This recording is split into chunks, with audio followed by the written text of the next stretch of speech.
ছোটবেলায় ছুটির দিনে যেমন ভাবে ঘুম ভাঙতো। কালকে স্কুল ছুটি, আজকে অনেক রাত অবধি গেম খেলবো। কালকে যদি দেরি করে উঠি তাহলেও কোনো কিছু যায় আসে না।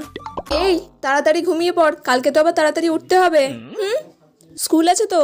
মা, কালকে তো স্কুল ছুটি, কালকে তো দেরি করে উঠলেও কোনো অসুবিধা নেই। ও আচ্ছা আচ্ছা, ঠিক আছে। ফোনটাকে পাশে রেখে এবার ঘুমিয়ে পড়ি। কালকে 10টার সময় উঠবো। ও, ঘুমটা ভেঙে গেল। এবার তো উঠে খেলতে যাব। দেখি কটা বাজে। হ্যাঁ, এই সবে ভোর 5টা বাজে। প্রত্যেকদিন স্কুল থেকে আমার তো ঘুমই ভাঙতে চায় না। আজকে 7 সকালে ঘুম ভেঙে গেছে। তাড়াতাড়ি আবার ঘুমিয়ে পড়ি, না হলে মা দেখতে পেলে এক্ষুনি আমাকে পড়তে বসিয়ে দেবে। কিরে মানু, উঠে পড়েছিস?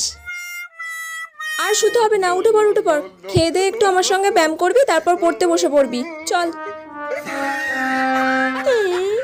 দূর ব্যাং ভালো লাগে না।